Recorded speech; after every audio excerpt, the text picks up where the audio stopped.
Hi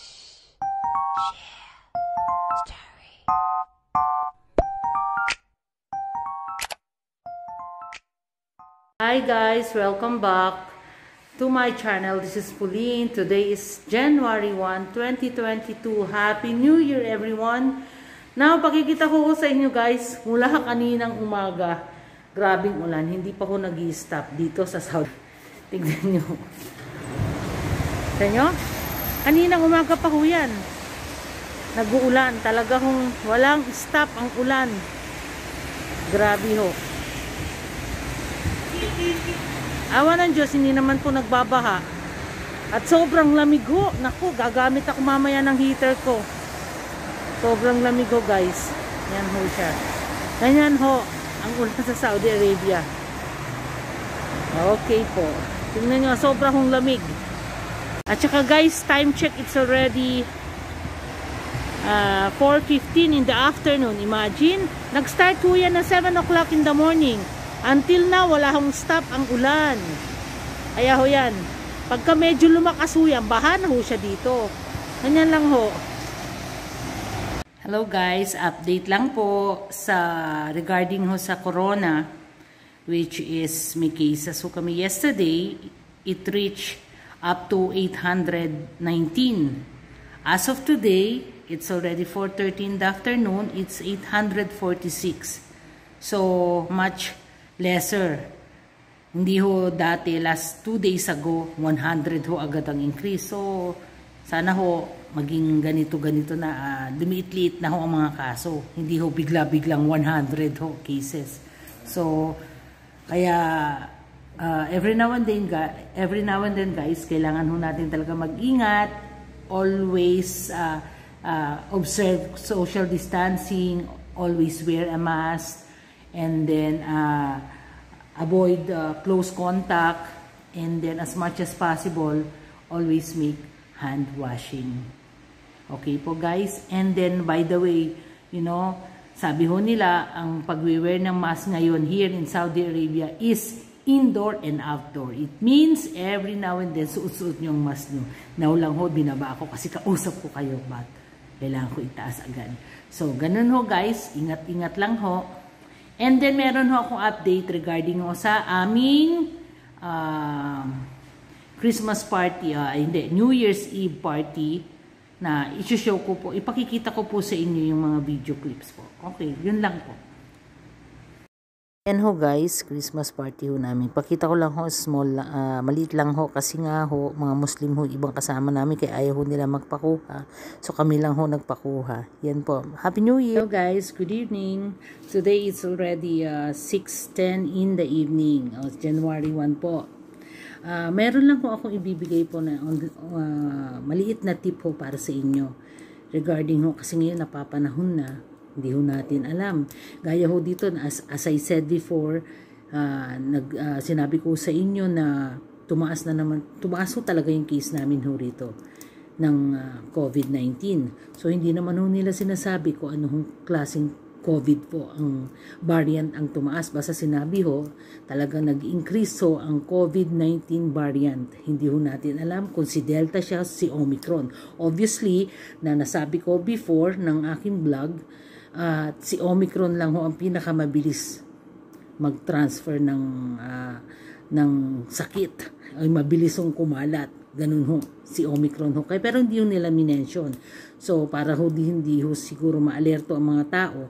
But for me ho, meron ho ako isang tip ho sa inyo para ho maging aware din ho tayo kahit papano. Guys, kung meron ho, kung meron ho pagkakataon, try nyo ho bumili ng pulse oximeter. Ito po siya. So, dito ho, makikita ho, madidetect po ang inyong oxygen saturation at saka inyong normal pulse rate. So, guys, ang purpose ho nito is to know kung ang oxygen ho is bumababa o tumataas. So, kasi ho, minsan ho, pagka may COVID ho tayo, malalaman ho agad-agad natin dito. Not unless aside from oxygen saturation, kailangan din ho natin magpa-swab test. So, for the meantime ho, gaya ho nito, itong pulse oximeter, napakadali lang ho. i-press nyo lang ho para malaman nyo yung, at saka very affordable po to. Pwede ho nyong mabili. This is more than mungkin 200 o 150 real. Correct me if I'm wrong but I will check. 130, maybe 130 real. Okay, 130 real ho. So, mas maganda ho meron ho ka tayo nito.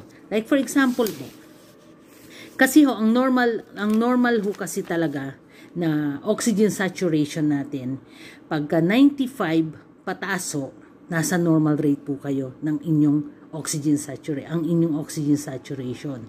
Pero, pag ang oxygen saturation nyo is bumaba ng 90 to 94, there's something wrong na po. So, yung ganun ho, na oxygen saturation nyo ho, nasa na ho kayo precocious zone na ho kayo. Sorry ho, kasi bulol. Masakit ho kasi lalamunan ko precocious zone na po tayo. So, kailangan ho, mag-ingat-ingat na ho tayo kasi nga ho, hindi na ho, mababa ho ang oxygen saturation natin. Pero pag ang oxygen saturation natin ay bumaba 80 ho, ayun na ho, nasa red ano na ho tayo, red zone na po tayo. Kasi kailangan nyo ho na ma-evaluated na sa hospital. Kailangan na ho pag ganyan. Kasi talagang nahihirapan na kayo huminga niyan. Kasi ho, ang difference ho ng oxygen na mababa at saka oxygen na mataas, makikita nyo ho agad dito sa inyong pulse oximeter. Kaya kailangan ho, mas mabuti meron ho kayong pulse oximeter sa bahay. Ang personal use po guys, at very affordable lang naman ito, 130, 100, nalimutan ko na ho, sorry ho, nalimutan ko ng presyo nito pero very affordable po. So, ganun ho mangyayari.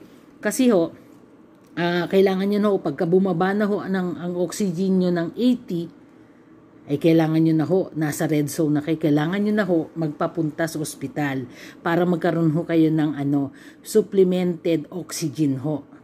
Ganun po yun, kasi hindi na ho kagandahan yun pag bumagsak ho ang oxygen nyo. Pero pag ang oxygen nyo ho, 95, pataas, okay lang po. Pag 90 to 40, at rest, nasa yellow zone po, tinatawag ko yan, yellow zone. Nasa precocious zone na po kayo. Kaya ho, much better, pag ganyan na ho, ay kailangan nyo na ho magpitingin. Pero pag ang oxygen nyo saturation bumaba ng 80, kailangan nyo ho magpa-evaluate ng na sa hospital po. Kailangan nyo na ho talaga ho, required po talaga. Kasi napakababa na po. Tapos po guys, pag ang pulse rate, kasi ang normal pulse rate po natin, kasi ho, di ba, oxygen natin, no? Kasi may dalawang klase ang oxygen. Hypoxemia, which is lack of oxygen sa natin, sa blood. Pero hypoxia is lack of oxygen ho sa tissue. Ganun po ang difference po nila. Pero pareho din ho, kulang ng oxygen po. So, mangyayari ho, ang normal pulse rate naman po, sa sa adult. Ang normal pulse rate po ng adult is 60 to 100 beat per minute. Pero 100 60 to 100, normal pulse rate po yan. 60 to 100 beat per minute. Sa naman ho, ang difference naman po ng pulse rate ng very active or athlete person, closer to 40. Closer to 40 po yung kanyang heartbeat, ang heart rate ho, which is normal po para ho sa kanya. Yung mga athlete po ang pulse rate naman po, konting kaalaman lang po, isinishare ko lang po mga guys, pasensya na ho. Gusto ko lang ho ma-share ng konting alaman ko po, nang sa ganun meron ho tayong pagtutuunan o pagpaparisan. Gaya ho sa mga bata po. Kasi ho, sa mga bata po, sa children po, ang kanilang normal pulse rate ay may different bracket po siya. It depends po sa mga ages nila. Like for example, ang pulse rate po ng 1 to 2 years old, it's 80 to 130 beats per minute. And 3 years old to 4 years old, 80 to 120 beats per minute. Tapos po, ang 5 to 6 years old, 75 to 115 beats per minute. Ang 7 years old to 9 years old po, 70 to 110 beats per minute. Ganun po. Marami yung depende ho kasi sa mga age ng mga bata ho. Kaya ko sinishare lang po sa inyo ang konti ko pong kaalaman regarding ho sa mga ganito. Tsaka guys, kaya ko ho nasasabi sa inyo ito kasi nga ho sa mga nangyayari ho na sa atin ngayon, tumataas na ho talaga na naman ang bilang at nakakatakot na naman. Kasi ho dati-dati hindi na ho required, di ba? Sinabi ko ho before, yung unang sabi ko ho sa vlog ko kanina sa inyo na tumaas na naman ang cases natin dito sa Saudi Arabia, which is 845, 46, something like that. Kanina ho mga 540 o I forget that time. So, yun na nga ho sinasabi ko sa inyo. Kailangan ho na natin magkaroon ng pulse oximeter, much better po guys. Para ho malaman natin, baka hindi ho natin alam, bababa na ng oxygen saturation natin, di ba ho? Gaya ho kasi pagka masyadong mababa ang oxygen saturation natin nagkaka-pneumonia tayo for COVID-19. Ano yun ho? Kaya yun ho, nagiging cause ho siya. Yun ho, nagiging cause nun. Kaya ho, sinasabi ko rin sa inyo, ang mga tamang numbers na normal at saka hindi normal na pulse rate po at saka ang normal na oxygen saturation po. So pagka dapat to maging alarma rin po tayo. Depende rin ho naman kasi pag may mga sakit ho, di ba?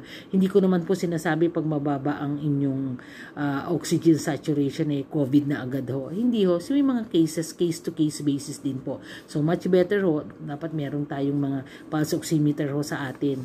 At maliit lang hong machine ho siya pero napaka-effective po at napaka-kailangan ho natin to sa pang-araw-araw ho natin. Yan ho guys. At pasensya na ho at shinare ko lang ho ang konting kaalaman ko po kasi nga ho to dito na naman si Omicron. Ayan na naman siya. Nagpaparamdam na naman.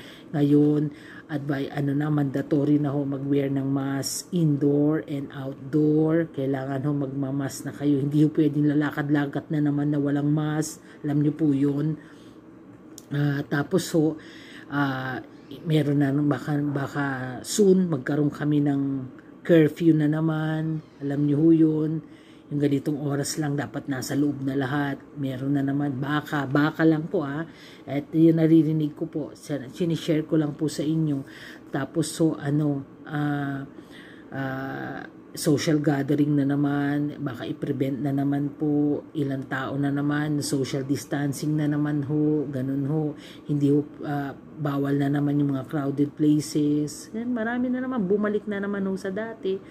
Alam nyo na naman kasi natakot sila, naalarma sila, ang bilis pumalo ng sakit Hindi naman ho nila sinabi kung ano ho siya, si Omicron or si Delta, basta sinabi lang ho nila is COVID-19 variant. So sino po ang mabilis makahawa, mabilis, yung ibig sabihin ko mag-transfer, mabilis po talagang transmission, yun ho. Di ba si Omicron ho? Siguro ho, hindi ho natin masabi. So, hindi naman ho nila sinasabi mga ganyang bagay At sinasabi lang ho nila ay COVID-19 variant. Yun ho. So, guys, ingat-ingat lang ho tayo. At Happy New Year po, guys. Happy New Year po. Kahit ganito nangyayari sa atin sa 2022, laban lang po. At baka na naman mahirapan na naman tayong umuwi. Kaya yung mga gustong umuwi, mag-isip-isip. Kasi baka bigla na namang ma-red list ang Pilipinas, hindi na tayo makakabalik. Mahihirapan na ho tayo. Ganun ho yun. At hindi tayo makakauwi pag na-red list din tong Saudi Arabia. Mahirap, hindi tayo papapasukin. Alam nyo naman ho, pagka red list country, galing ka sa red list country, parang ang grabing diskriminasyon nangyayari, di ba ho? Kaya maging alerto lang ho tayo sa kapaligiran at saka mag-isip-isip po kung dapat to umuwi o hindi uuwi o kinakailangan umuwi dahil nga may uuwian o kaya may importanteng bagay na uuwian. Isip-isip lang ho tayo pero kung wala naman ho tayong importanteng gagawin sa Pilipinas, pahupain muna natin si COVID. Tsaka tayo umuwi. Ganun ho. Sayang, ganun pa rin ho ang airfare. Napakamahal po. Walang pagbabago. Kaya yon.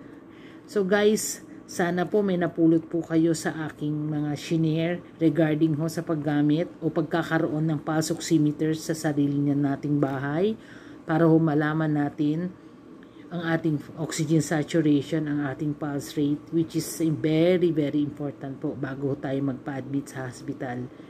Ganun ho. Kasi ho, masan hindi ho natin namamalayan na taas-taas na pala ang baba-baba na pala ng oxygen saturation natin. Diba ho? Kasi minsan ho kailangan na pala ho natin magpa-oxygen pero tinitiis natin, which is delikado ho yun para sa ating lungs. Nagkukoso ng pneumonia for COVID-19. Yan ho. So guys, konting kaalaman lang ho, hindi po ako doktor, isa lang po akong nurse, at sinishare ko lang po yung konting kaalaman ko, basic lang po. Maraming pong salamat guys, and hope to see you soon, and I hope magustuhan niyo yung aking pag-vlog ngayon, at saka Happy New Year po. Don't forget to like, subscribe if you haven't yet, share, and click the notification bell if ever na gusto nyong manood o gumawa ako ng video, manonotify po kayo agad. So thank you guys, and God bless. Happy New Year, and keep smiling and think positive. Thank you so much. Bye bye. See you then.